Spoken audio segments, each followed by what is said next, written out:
प्रदेश में लगातार बढ़ती महंगाई को लेकर युवा कांग्रेस मीडिया विभाग के राष्ट्रीय प्रभारी राहुल राव का बयान सामने आया है।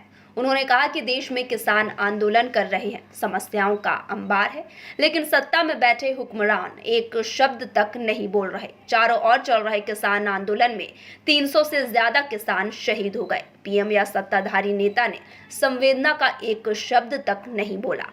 सरकार में आने से पहले 2 करोड़ रोजगार देने का वादा किया था। 6 साल हो गए। नोटबंदी, जीएसटी, लॉकडाउन जैसी गलत नीतियों से विकास रुक गया है। आइए आपको बताते हैं मीडिया विभाग के राष्ट्रीय प्रभारी राहुल राव ने क्या कुछ कहा। मैं सारे पत्रकार साथियों को मैं रंग पंचमी और होली की बहुत बहुत शुभकामनाएं देता हूं। बहुत लंबे समय बाद आपसे रूबरू होने का मौका मिल रहा है। और जहां तक ये वाला जो सवाल है बड़नगर को लेकर, काफ़ी पत्रकार साथियों के फ़ोन भी हमारे पास आए हैं और लगातार हम इस चीज़ को देख रहे हैं। तो इसमें 2 बातें एकदम स्पष्ट हैं कि सबसे पहला ये व्यक्तिगत मामला है और इसलिए एक संगठन के रूप में, एक संगठन के अध्यक्ष के रूप में जैसे ही हम तक ये बात आई थी और हमने सबसे पहले इसमें एक इंटरनल कमेटी का गठन कर दिया है और जिसमें 2 लड़कियों को रखा है। एक प्रदेश उपाध्यक्ष है, एक प्रदेश सचिव है और एक प्रदेश महामंत्री पुरुष को रखा है। और इसमें 7 दिन के अंदर उनको अपनी जांच रिपोर्ट देने का आदेश हुआ है, ताकि हम किसी चीज़ पर भी कार्रवाई करने से पहले एक बार तथ्यों को समझ लें और जैसे ही सारी चीज़ें सबके सामने आ जाएंगी, इसका निराकरण भी बिल्कुल आप सबके सामने आ जाएगा। ये जो सीधे सीधे सब चीज़ें बंद कर रहे हैं और जो जिस तरह से लिकर की शॉप है, जो दारू की दुकानें खोलकर रखी हैं, इससे साफ दर्शाता है कि शिवराज जी की और इस सरकार की प्राथमिकता क्या है। वो यही चाहते हैं कि लोग दारू के नशे में पूरी तरह से धुत रहें और जो वास्तविक मुद्दे हैं, चाहे वो बिजली, सड़क, पानी, इनके दामों की बात होती, उस पर कोई ध्यान नहीं दे। तो बिल्कुल ये बहुत गलत बात है। और जो अपनी आजीविका चलाते हैं, आम व्यापारी आजीविका चलाते हैं, छोटे व्यापारी, उन पर गलत तरीके से कार्रवाई। आपके सामने भी बहुत सारे वीडियो आए होंगे कि किस तरह से उनको दंडित करा जा रहा है और उन पर ज़बरदस्त कार्रवाई करी जा रही है। इस चीज़ की हम कड़ी निंदा करते हैं।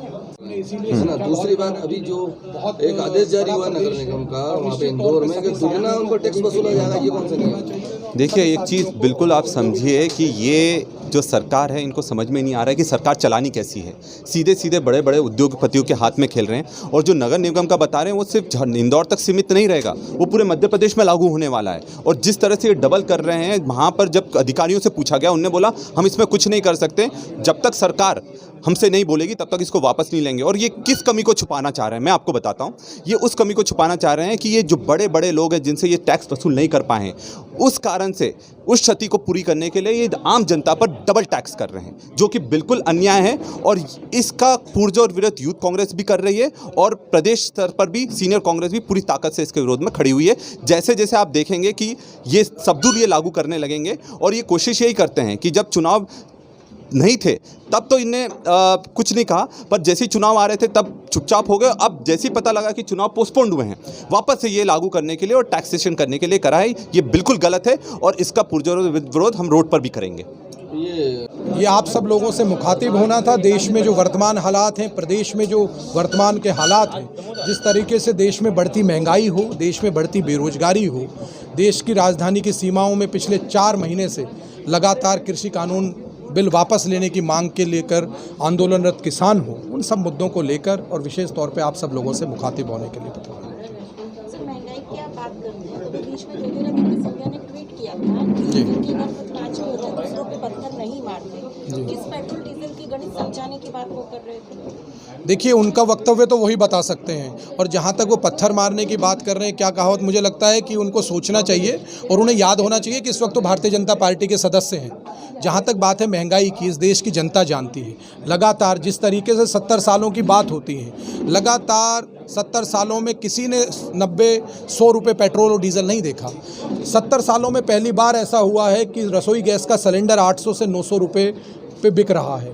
पाकिस्तान, बांग्लादेश और नेपाल जैसे देश आज हिंदुस्तान से सस्ता पेट्रोल और डीजल उपलब्ध करा रहे हैं अपनी जनता को।